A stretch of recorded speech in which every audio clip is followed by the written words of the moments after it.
The desert has a way of swallowing sound. Even gunfire, when it comes, feels like it's torn from the air rather than fired into it, sharp, fleeting, and then gone, leaving only the wind. This is Hero Without a Name, where the forgotten stories of courage find their echo in silence. In war, heroes rarely look like the legends in our stories. Sometimes they wear dirt-stained uniforms, their names half-faded on a tag, their bravery witnessed only by the dust and chaos around them. This is one of those stories, one that began with gunfire but ended in something far deeper than survival. She wasn't supposed to be there. She wasn't supposed to take 3 bullets for a man she'd never met. But when the dust settled and the medevac rotors faded into silence, what happened in the next 24 hours changed the meaning of brotherhood forever. It started like any other patrol, another endless stretch of desert, another day counting the hours until nightfall. The light burned white against the horizon, turning the sand into an ocean of heat and glare. Sergeant Lena Torres sat in the lead vehicle, her eyes hidden behind scratched lenses, her rifle across her lap. She moved with the calm precision of a soldier who had learned to silence fear. Around her, the unit moved in rhythm. Men and women who had spent months together, bonded by boredom, sweat, and the unspoken understanding that every sunrise was a borrowed one. Someone cracked a joke over the radio. Laughter followed, thin and tired, but welcome. The hum of engines filled the silence, blending with the rattle of loose gear. But beneath that fragile calm ran something heavier, a quiet tension that no one wanted to name. It lived in the glances between them, in the way the horizon seemed too still, too empty. The kind of stillness that comes before something breaks. The convoy rolled through the outskirts of a burned-out village, its walls marked by old fire and shrapnel scars. The desert wind carried the smell of dust and metal. Lena scanned the rooftops, the alleys, the shadows, every flicker, every movement. And then she saw it. A lone figure, standing in the open, disoriented, hands up, unarmed. A stranger. Civilian? Someone asked over the radio. Could be, another replied. Could be bait. The world seemed to hold its breath. Engines idled. Fingers tightened on triggers. Lena's eyes locked on the man. His clothes were torn, his face streaked with sand. He didn't move. Didn't run. And then the sound came. The one every soldier knows, that first sharp crack. The ambush hit like thunder. Bullets tore through the air, cutting the stillness into chaos.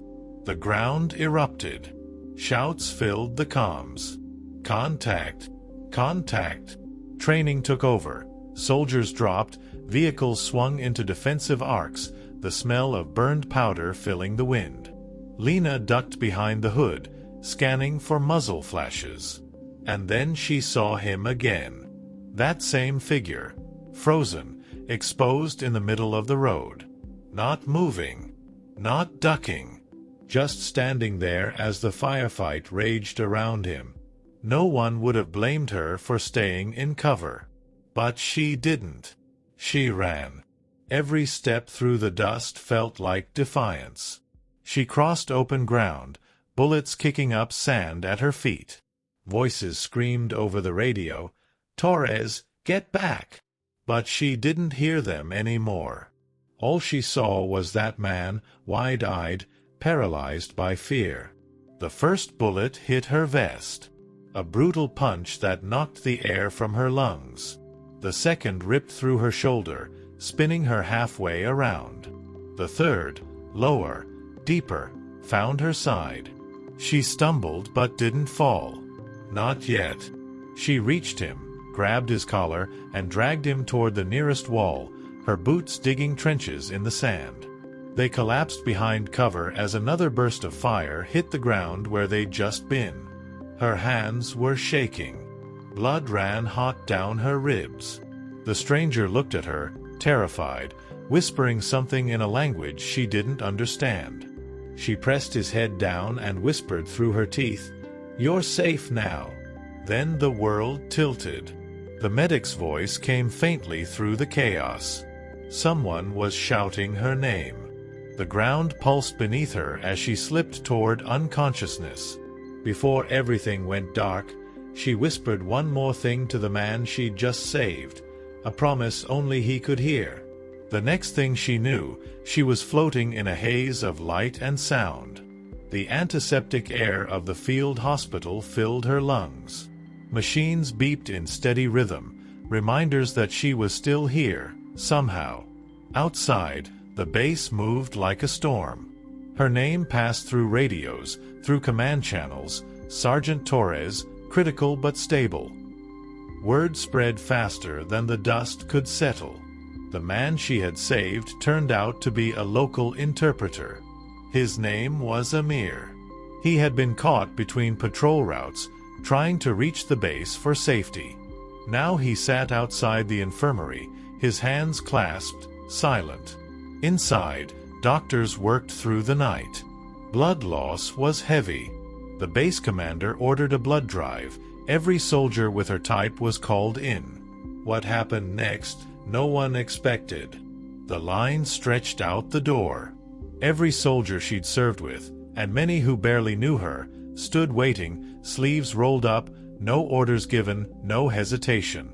Combat medics moved quickly, drawing pints, labeling them with trembling hands. Even the ones still dusted from patrol refused to leave. And the man she saved, he waited through it all. When they finally let him see her, he stepped into the dim light of her recovery room. For a long moment, he said nothing. Then, softly, almost like a prayer, he whispered the same words she had said to him on the battlefield. "You're safe now." For the next 24 hours, the entire base moved as one. Radios quieted. Training drills paused. Conversations softened. It wasn't about rank or mission or orders anymore. It was about her. About what she had done. In a place where life was measured in seconds and silence, one act of courage had made time itself stop. Morning crept over the desert like forgiveness. The first light slipped through the tent flaps, touching her face. Sergeant Torres opened her eyes, slow and heavy. The pain was sharp, but real, proof she was still here. Outside, she could hear laughter. Life. Someone's boots on gravel. The smell of instant coffee. The base, alive, steady, breathing again. Word had spread far beyond the camp. Command had called. Even the networks back home were running the story. The soldier who took 3 bullets shielding a stranger. But none of that mattered to her. The only thing she wanted to know was if Amir had made it out alive. When he walked into her room, she smiled through the haze of pain.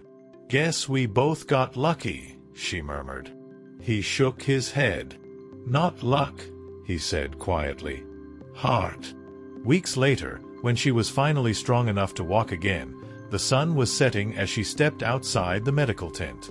She expected quiet. Instead, she found the entire base lined up, every soldier standing at attention.